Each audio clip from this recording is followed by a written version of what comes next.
friends, I'm Brandy Bell, and this is Sweet Tea on Saturday. And today I have my first guest, my dear friend and mentor, Patrick Payton, who is also a writer, an author, a speaker, a business leader, a budding politician now.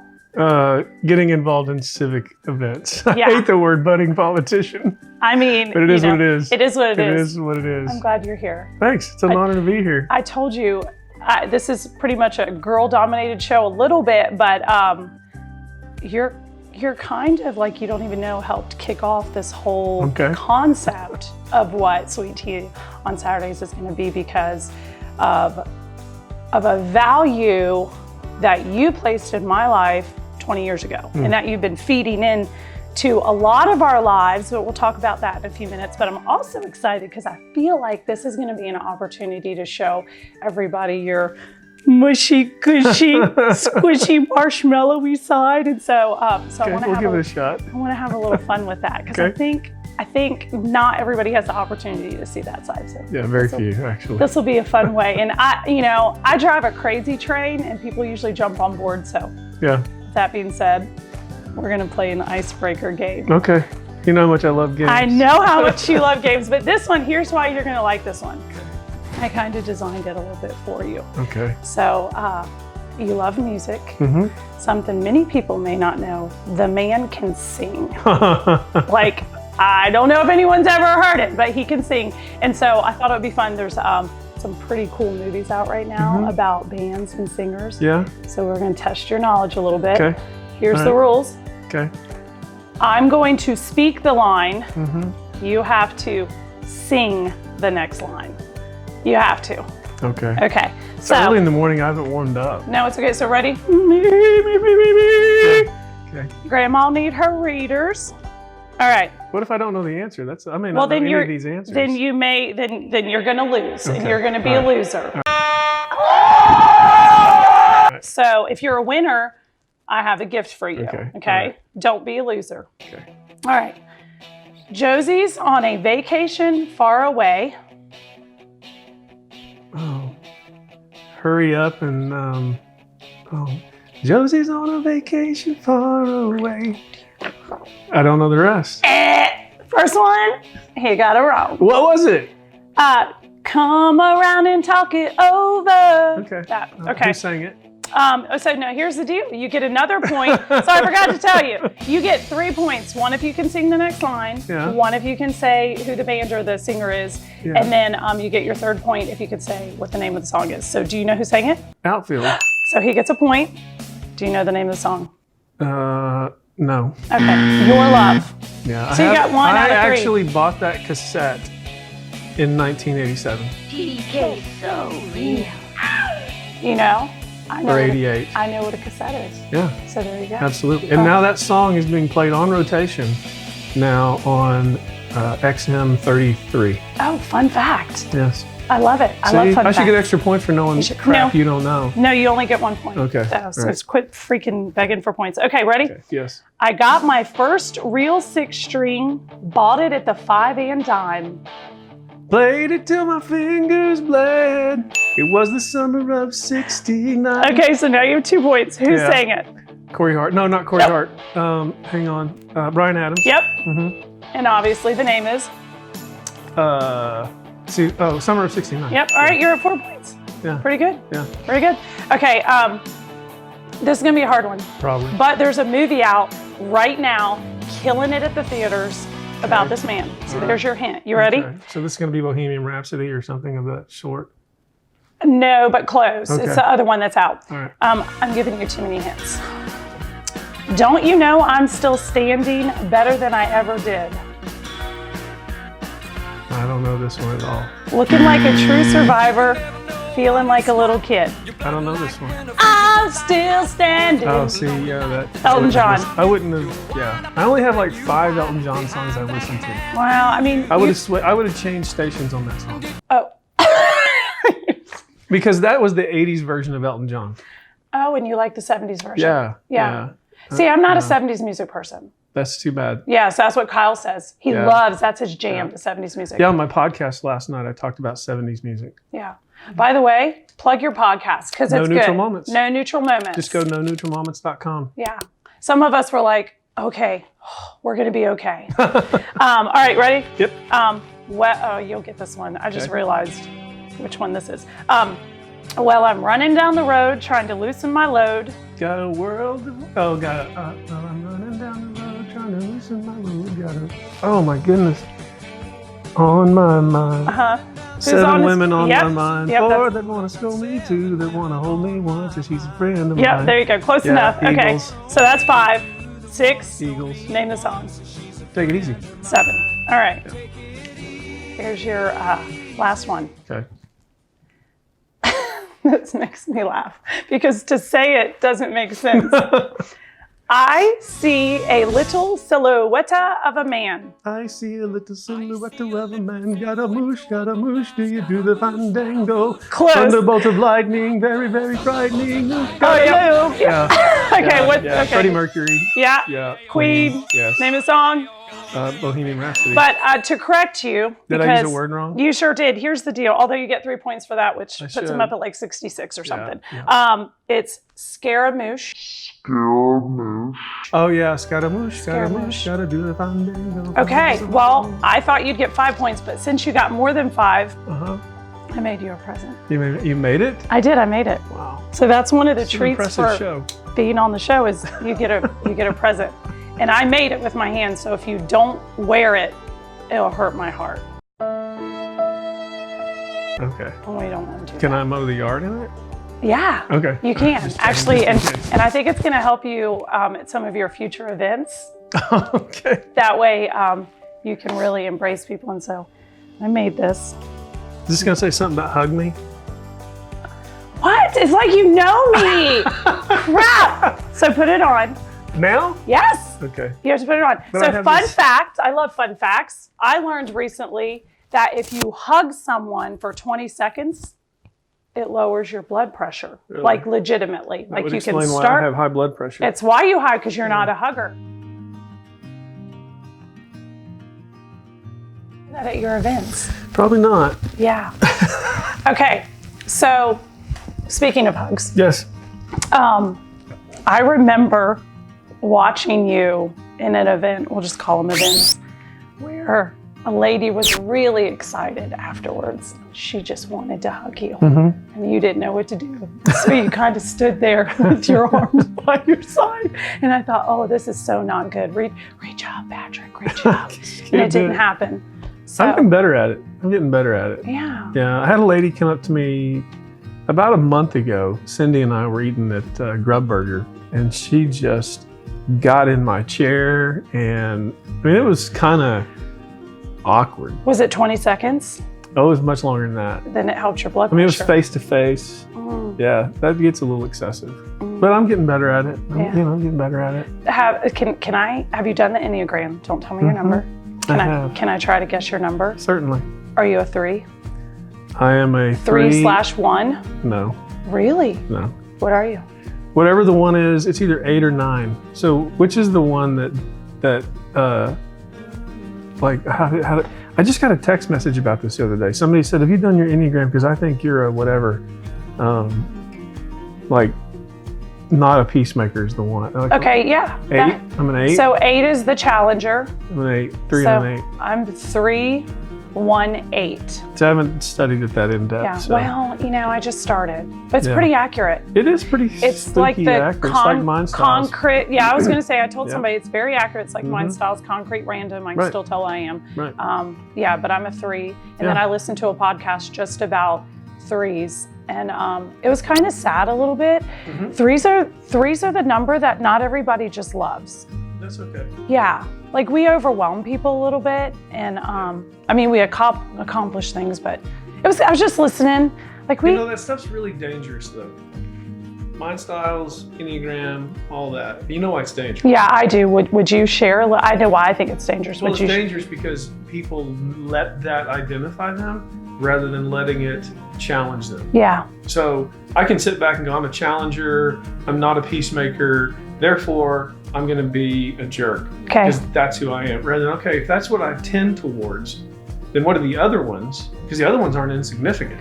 Okay, so hold that thought. So what I did learn, so I was driving in from Kingsland yesterday, and I listened to a whole bunch of podcasts just on the Enneagram because I wanted to learn more about it. Really, Enneagram is about what's your motivator and how to kind of do what you just said, figure out what those other ones are and go, okay, well, I really want to work on that more. Right. I want to be more of a peacemaker. So that's why I think I like the Enneagram, because it's not just, here's your label, suck it up, identify. It's more like, hey, this is kind of what your motivators are now, but do you want other things to be your motivators? And so when you learn more about it, like there's a book called, I think it's called The Road Back to You.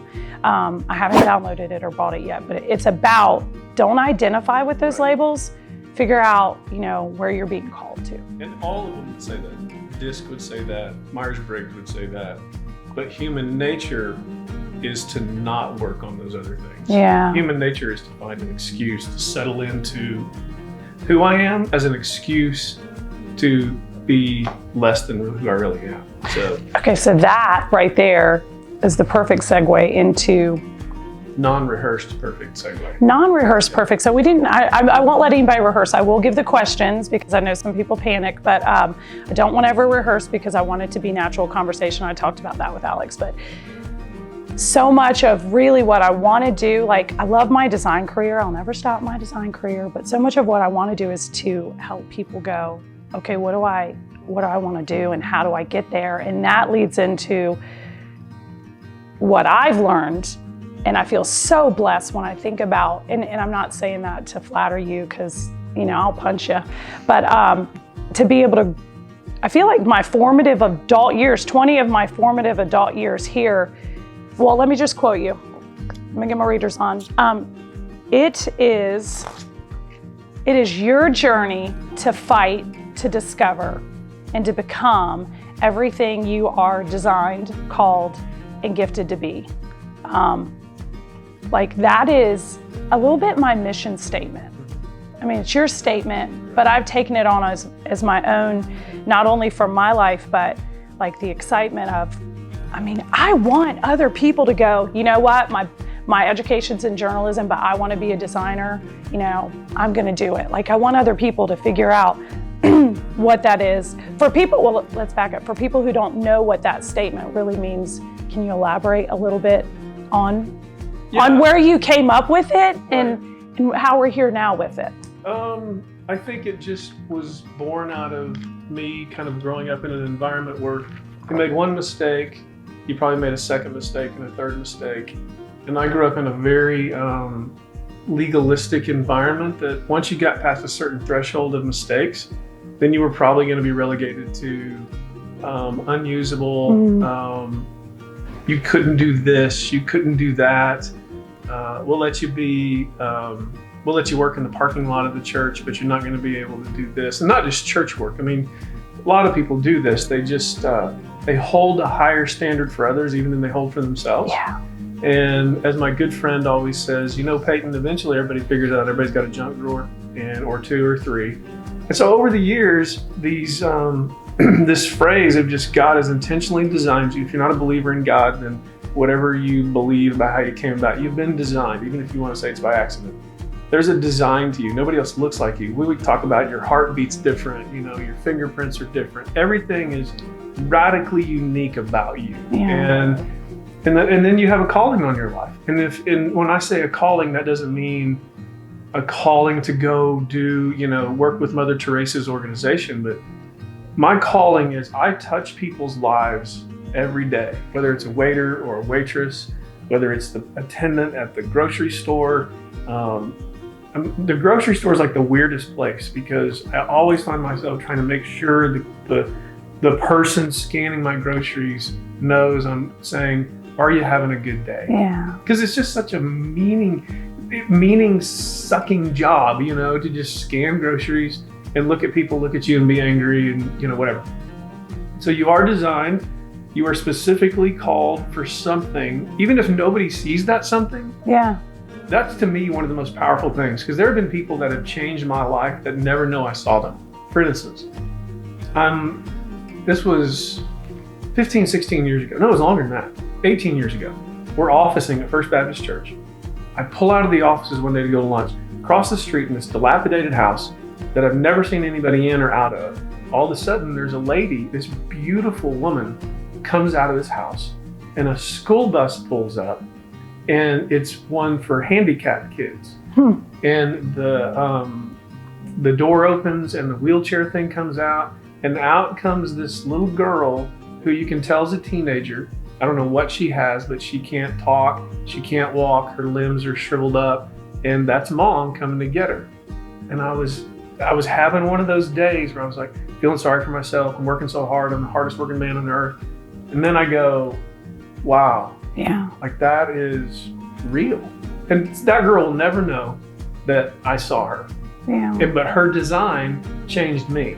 And then I thought of a friend who had a child that was in the same situation. So I called this friend and said, hey, I just saw this and I want to encourage you in what you're doing. So anyways, your design, your calling, seen or unseen, somebody's watching, somebody's paying, somebody's watching me. Yeah. Okay, that's not fair because I'm not even good at this. So I always feel like that's a creepy song. It is a creepy song. So you have a calling, and then giftings, this is the part that I think people, how many times, especially women, it's a women's show, men do it too, they're just more masked about it. Women rarely believe they really have gifts. Yeah, no, all the time. People sit on this couch all the time, just friends who will call and be like, hey, can we talk? Can we come over? And they're like, I'm not good at anything. This breaks my heart. Like this is where my emotion comes in, because how do you not believe you're talented? How do you not believe you're good at anything? Because somebody said something a long time ago. And so that's where the phrase came from, was just this idea, and it started with seniors, where I sat down with seniors every Wednesday night and just helping these kids start to get a grasp on, you have been designed, called, and gifted for something bigger than you really believe. Yeah. Which is why I started asking kids, what's your dreams? And even yesterday, I was coaching a company, I was coaching 6 of their executives. And we sat down, and the first question I asked them was, I said, go around the room, tell me your name of your spouse, and what your non-career related dream is. Oh. And you'd have thought I had asked them the hardest question of their life, because their world had gotten so small that they didn't have even an ability to think crazy stuff. And so of course I'm sitting here going, wait, because I'm very goal-oriented, very career-oriented, what is my non-career-oriented dream? Right. And? Maybe to not be such a freaking sissy girl and get on a plane and go to Egypt, because I've been studying, like I'm an Egyptologist in my heart. I've been studying Egyptology for about 30 years. And so if you're going to walk like an Egyptian, who sings that? Oh, Bengals. Yeah. I can sing the whole song word for word. The entire episode. Oh wait, no, look, but hey, go 80s, all right? Like I'll tear you. 80s, you know what's coming out in the summer of 2020? No. Top Gun. I feel the need for speed. Okay, that'll be good. Speaking of the 80s, do you know what's coming out in 2020 that I may not have the ability to get? It might be a few years once we get some of these kids out of college, but the new Ford Bronco. Oh, Is it going to look like the old Bronco? Well, they haven't released it yet. They're saying it looks like the Ranger from Australia, but I'm gonna get me a Ford Bronco. So back on these women who don't have any gifts. Yeah. Squirrel.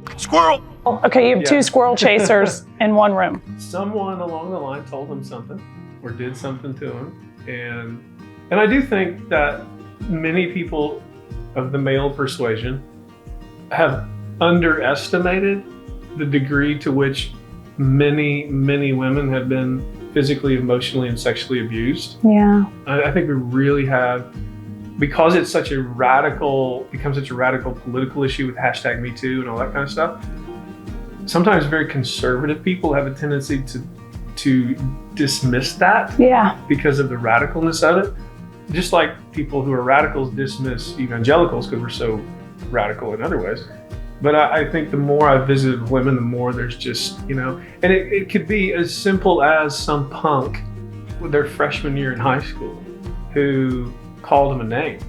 And it's stuck. And it's stuck, or just a minimal experience, that they had one night that was not even, this crazy experience, but it warped them. Yeah. And they carry it into marriage, they carry it into relationships. Guys do the same thing. And just being able to stop at some point in life and say, I'm going to reclaim that. Do you remember years ago when I did the sermon on the yellow bike? Do you remember that? I don't think so. So I did this message years ago where I told the story of how when I was a 5th grader, I got this yellow bike. Share it, but yeah. It looked like a motorcycle without an engine. Yeah. It was the coolest bike in the neighborhood. And I was at that point then the coolest kid in the neighborhood. And I mean, it was by far, it was the coolest bike in the neighborhood. And it got stolen.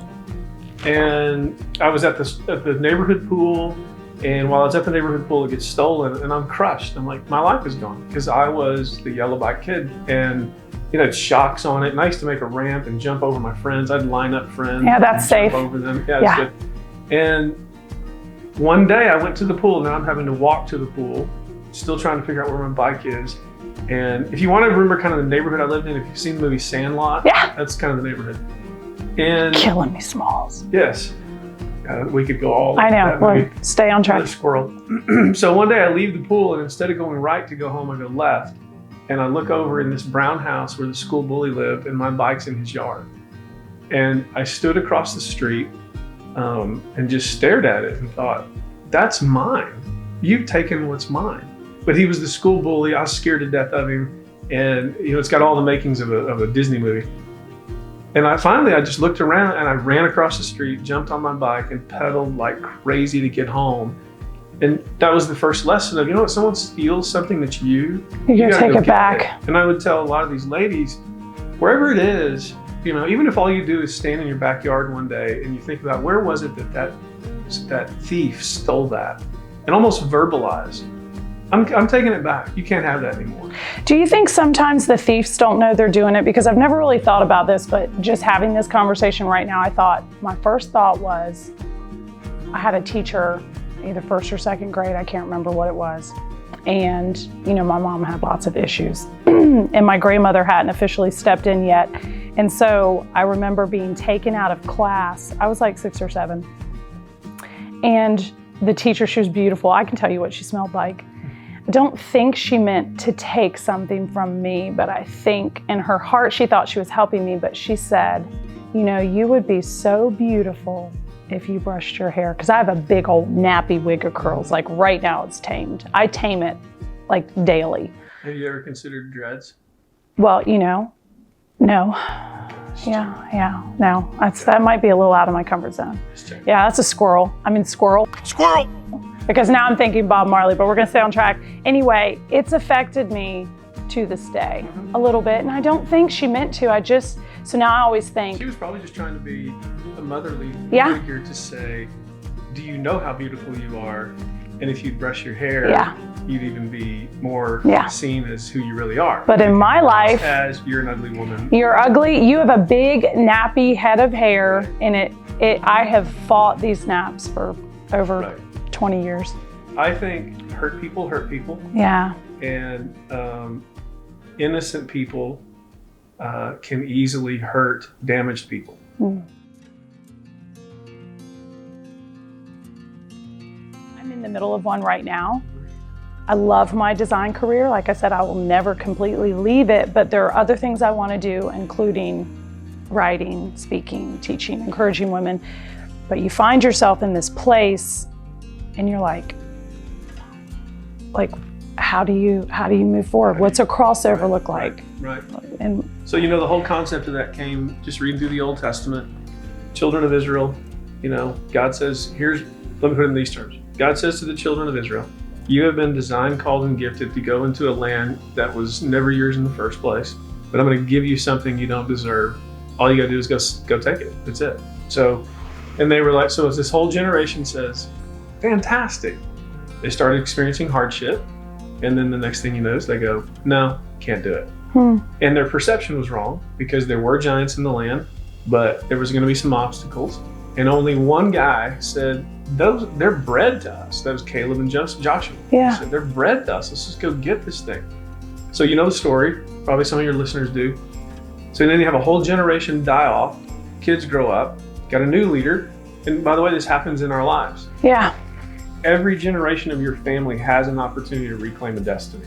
That's what I've told your kids, if I've told kids growing up, is change the paradigm of your family. Change the addiction paradigm. Because all of us have giants we have to get rid of in our families. That's My right. family is racked with alcohol and divorce. Well, at some point, and I honestly believe the person who put the dam up, so to speak, was my mom. And in Cindy's life, it was her dad. Yeah. And so then they passed that on. And now I see kids now, we did the Stonegate thing for 20 years. I see kids who I'm like, wow, you changed it. You shifted it. It's really cool. So what happens is you get to this next generation, Joshua's the leader, and they go to the same place, same giant.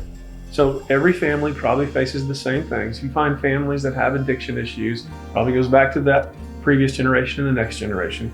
So the crossover is this Jordan River, and are you going to get ready to go over because the same giants are going to live in the land that have lived there all your life? And so the answer to part of your question is, where did this start and what do you do? I'm a firm believer in that if you feel a stirring inside of you, like a restlessness, I start just meditating on it, saying, if I can't shake this, then I'm going to pray through it, read about it, and talk to people about it. Yeah. I'm not going to worry about it. I'm just going to own it. Just own I've never used this phrase, so it's a new one. I just own the shake and go, I'm unsettled. So I'm just going to own it. And I'm going to walk in it. I'm going to journal about it. I'm going to pay attention. And you're going to consecrate yourselves. And then the next part is they make a plan. Yeah. And then they move. And lo and behold, who shows up? The giants. But the great thing about that is, if I were to ask your audience, who's the greatest giant killer in the Bible? Everybody would say David. David. Start reading the Old Testament again. Start in Joshua. You got Genesis, Exodus, Leviticus, Numbers, Deuteronomy, Joshua. Read Joshua. Then start reading 1st and 2nd Samuel. Then read Kings and Chronicles. And you'll read all of that to find a few chapters where you're going to get a list of giant killers. Yeah. But it only took one, and the rest of them knew they could do it. And that's where families change. That's where generations change. And when you're willing to say, okay, I'm in a river now. Am I supposed to cross this river or stay on this side? Then you have to start. You consecrate. Yeah. You make a plan. You move, and then realize inevitably God's going to allow the giants of this new journey to show up. And I think only for one reason, to show you, I got it. I got it. I got it, man.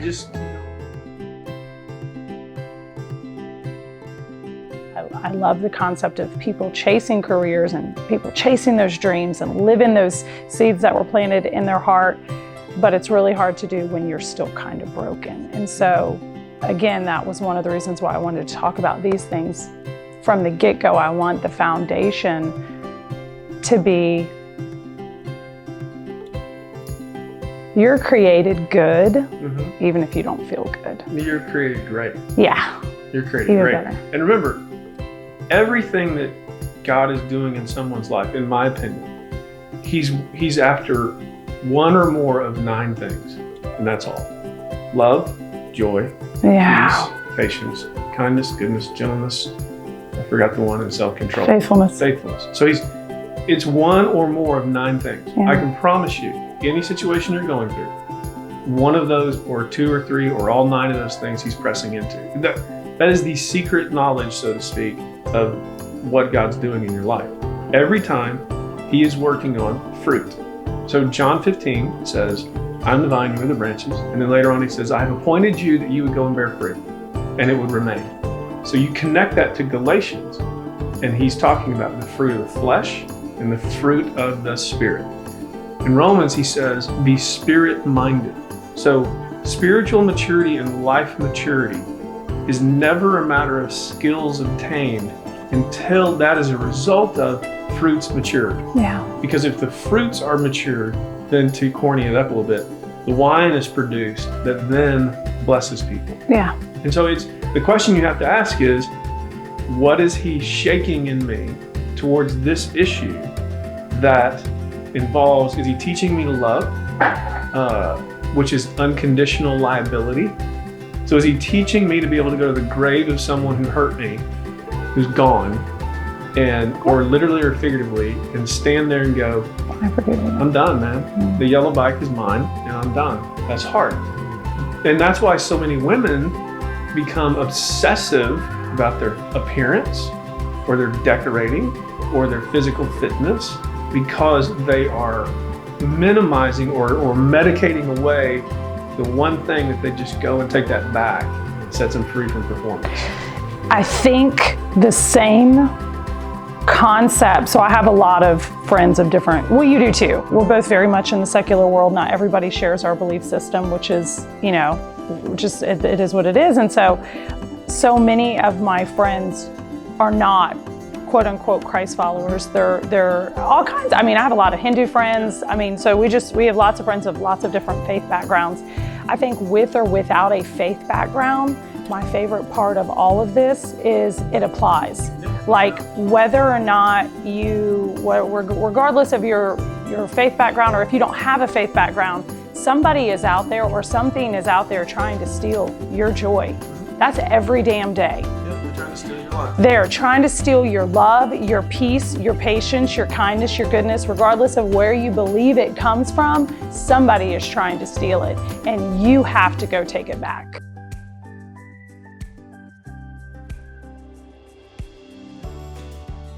One more quick question, and then, well, actually I have two more, but the other one's real short. If someone is at a point where they feel like, okay, this is something that I need to do, whether it's, you know, break up with a dysfunctional boyfriend, whether it's change your job, career changes. We're both in career changes. If you had to say, what is the first step? Because there are a lot of people who are like, oh, this is great information, but what the hell do we do? Like, thank you for all of this, but you know, I need to execute. If you had to give them, like you had one piece of advice, what would you tell them? Get inside your head and get it all out, and make sure you understand what you're thinking about. In other words, self-assessment. If you're feeling the shake, you're feeling the stir, I'd make sure I get alone for, you know, however long you need to be alone to disconnect, then to download, and then to think. And for me, that's journaling. That's why journaling is so important to me. It's a scientific fact that when you write, there's things that happen in your brain that don't happen if you don't write. Yeah. So I get a pencil, and I use a pencil most of the time, and I just start journaling. This is what I'm shaking with. When I decided to resign from Stonegate, that journey was a year-long journey, and I made a note. I feel this is closer than I thought it was. So I start writing it. And that becomes a very cognitive process where I'm deliberately thinking through it. I've taught the 91-80 thing for the longest time. I usually take about 90 days to think through a big issue. I've done a couple. I've written you about them. I only pray about that issue. I don't pray about everybody else. I figure God knows that. He'll handle it. We're wrestling through this issue, and I just isolate it. And that's what I think you just need to, for those ladies out there who are thinking, I'm really wrestling with a big decision, small or big, whatever it is. Just get it and hold it and look at it and write it and examine it and make sure you understand this is the issue I'm dealing with. Okay, this was not a setup. Right. So this was not like, we did not rehearse this, but I was going to tell you that that's what I encourage people to do is get you a notebook. Like I do one of these every year. It's dorky. You're a dork too. I have tabs. I won't even tell you shut up. I won't even tell you what all the tabs say, but it's like their goals, their dreams, their things I'm working through, their books I've read, their things I wish for my kids, their things I wish for my husband. But it holds me accountable. But I tell the girls, you got to get away. If it's 24 hours in a hotel, you take a journal and you turn your phone off. If it's 3 days at your friend's house, if you're in a position where you can take a week off, get away, go isolate, think, pray. If you're not a faith person, meditate. I love meditation. Be mindful, assess yourself. If there's a good book you want to take, there's so many good books, you guys, that you can pick up and go hide away with. Many you've recommended. And take a journal, start a journal, start writing those things down. Like I completely believe in that. Absolutely. Yeah. If people come to me and they say, I'm not a journaler, I'm not going to journal. What else can I do? Our conversation's over. Yeah. Because I don't have a methodology for you to work with if you're not willing to do that. Well, and journaling doesn't have to be, oh, I'm going to write a story. Sentences. I mean, you could, my husband bullet point, he hates journaling. Like it is, he bullet point, like he wrote an entire book with bullet points. I mean, it had to be edited, but you can bullet point. You can just go, today sucks. I love Eeyore. Pooh is the devil. Like you That's just, an entry. yeah. Just date it, put a time on it so you can have a record. Yeah. That's the one thing I would tell you have to do so you remember where it was when you go back and read it. And the best part about it is I have a shelf full of journals. They're all dated, and my kids, when I die, are going to get to go through those journals. Yeah. And there's going to be parts they're going to read, and they're going to go, Dad was screwed up. There are going to be other parts they're going to read, you know, where they're going to read my journal entries raising our kids. Yeah. When we're going through hell in certain areas, and they're going to go, so I really did that. And yeah, you did, and I journaled it. And so it's just a, you know, you talked about going away to hotels. I'm a huge fan. Do not go away to a cheap hotel, you know. But what if they don't have any money? Then go stay at a friend's house. Because I have had broke days where I've had to say, hey, can I come take over your guest room? Because a cheap hotel will distract you. Yeah. Because you'll be like, this is filthy, this stinks, it's noisy. And so I have favorite places. The sheets are yellow. Take your own sheets. Yeah. There's a place I go to, the Hotel San Jose in Austin, is on South Congress. It's just an old motor hotel that, I forgot her name. She's a famous designer, hotel regentrifier or whatever from here. Liz, not Lambert, Liz something. It's called the Hotel St. Cecilia. It's on South Congress. It's just... You said Jose or Cecilia. Is it a guy? Is it a girl? Cecilia's across the street. Okay. Hotel San Jose. San Jose. You can get a good room. Okay. St. Cecilia room is going to cost you $800 a night, so you can't stay there. Wah. But Hotel San Jose is just an eclectic place. Cool. And I need to have cool places to eat nearby. Yeah. So I don't do good going off to the desert.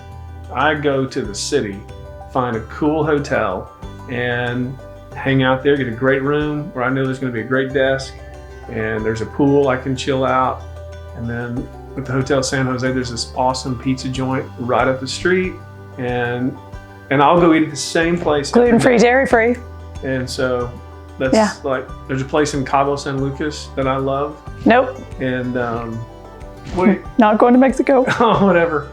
Just a little scared to fly. Tacos and tequila every day. Yeah. And just watch the ocean. But find a way to isolate, even if it's in your backyard. I agree. Okay, last question, sincerely. And this is like y'all know. I mean, if you've followed me at all on Instagram or Facebook, I am a book nerd. Mm-hmm. I love books. I just believe you can grow. Books?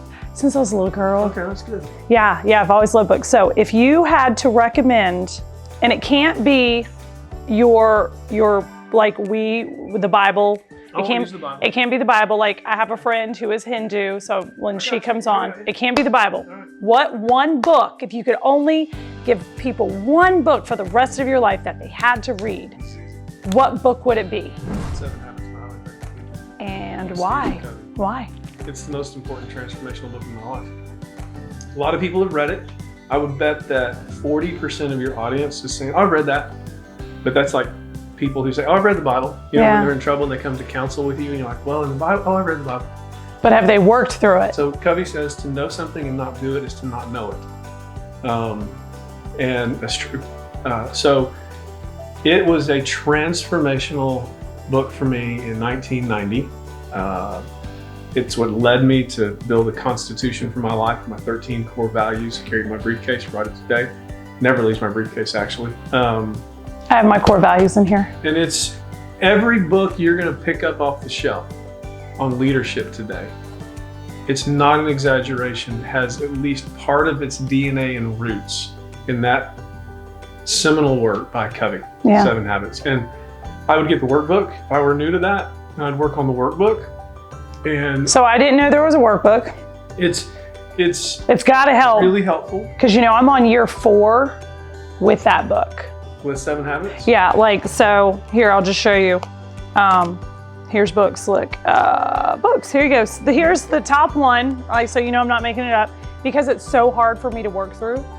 7 Habits of Highly Effective People. But each year, I have to open it back up and recommit to working through it, because it's not, like, there are some much easier books that you can work through. That's why you got to go slowly, because most of the books written now are only portions of 7 Habits.